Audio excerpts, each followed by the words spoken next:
Ousmane Dembélé est le favori au Ballon d'Or à l'étranger. On va parler de tout ça dans cette vidéo et honnêtement, ça m'a beaucoup surpris. Salut à tous les gars, c'est Azial. Aujourd'hui, on se retrouve pour une nouvelle vidéo. On va parler de l'actualité du Paris Saint-Germain et faire un petit sujet sur le Ballon d'Or. Ça faisait un moment qu'on n'avait pas parlé du Ballon d'Or et en vrai, ça faisait du bien parce que les débats Ballon d'Or cette saison, cette année, quel calvaire. Honnêtement, quel calvaire entre ceux qui te disent que Mbappé il doit le gagner parce qu'il a été meilleur buteur de tout en étant meilleur joueur de rien et en ayant gagné à rien pour au final en plus mettre moins de buts sur la saison qu'Harry Kane.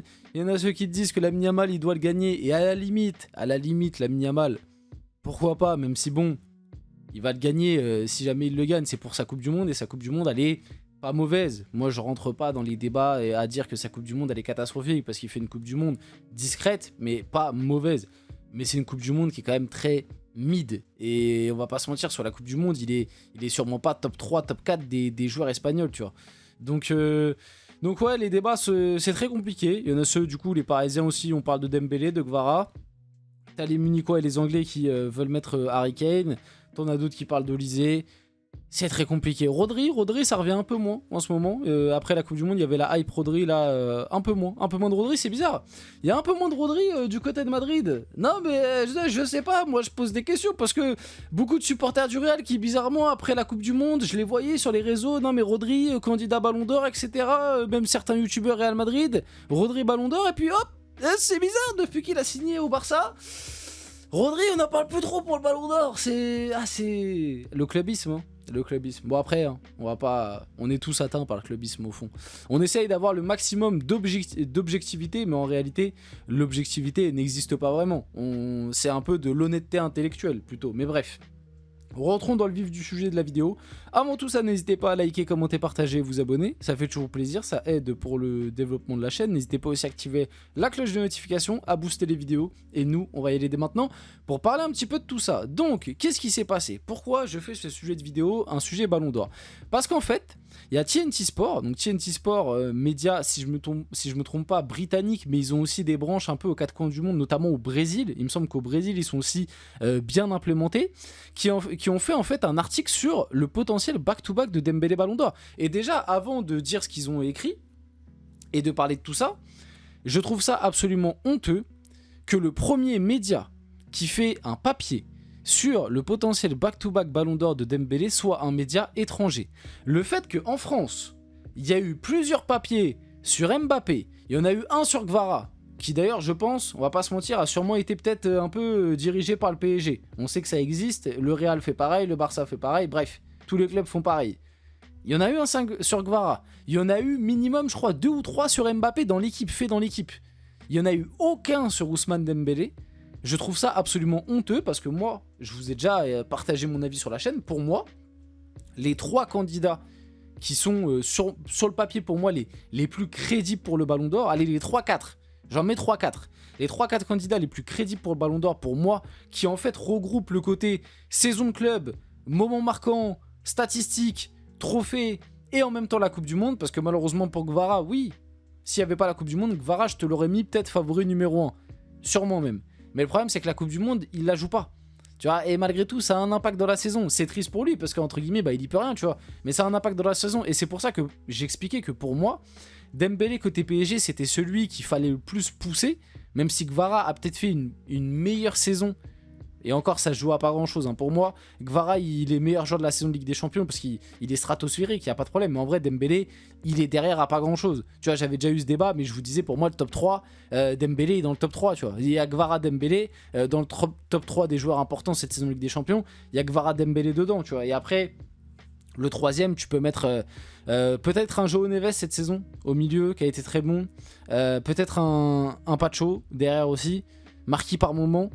Mais en tout cas, Gvara, Dembélé, ils sont dans le top 3 sûr et certain, tu vois. Donc ça joue à pas grand chose et c'est pour cette raison que pour moi, Dembélé, c'est celui que le PSG aurait dû pousser par rapport aussi à la Coupe du Monde où il a fait 6 buts de passe D, il va en demi-finale avec l'équipe de France. Donc c'était pour moi le candidat légitime côté PSG, malheureusement pour Dembouz, entre guillemets. J'ai l'impression que le PSG a plus envie de comment dire, de propagander Gvara par rapport à l'article l'équipe qui était sorti et tout. Je vous avais fait une vidéo pour vous expliquer un peu tout ça. Et en vrai, Gvara, il a marqué un petit peu de points là par rapport à son but en Supercoupe de l'UEFA.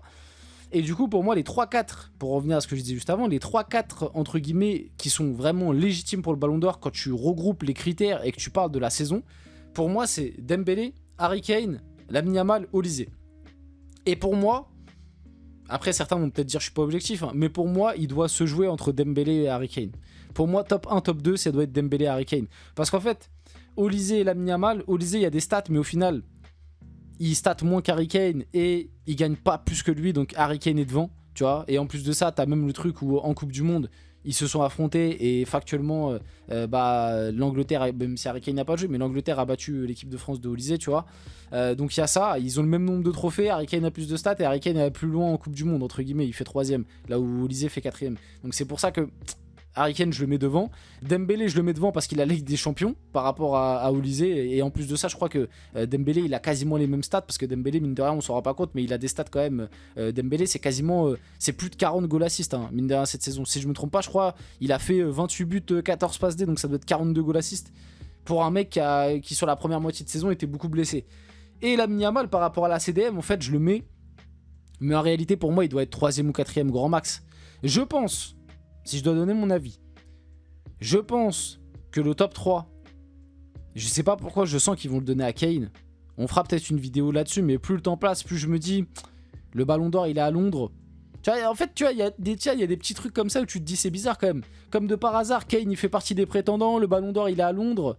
Kane, on l'entend pas mal de fois prendre la parole par rapport au Ballon d'Or. Je trouve qu'il a beaucoup d'interviews données, de trucs. On le voit beaucoup faire de la tournée médiatique par rapport à ça. Ah, il a quand même fait une saison à 73 buts, hein. On se rend pas compte, mais 73 buts. Pour vous donner un ordre d'idée, parce qu'on dit souvent, ouais, Mbappé, il met 50 buts, les doigts dans le nez.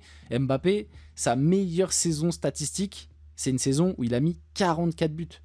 Allez voir, hein, si vous ne me croyez pas. Alors avec la sélection, il est peut-être déjà monté à plus, mais je te parle en club. Là, Harry Kane, 73 buts.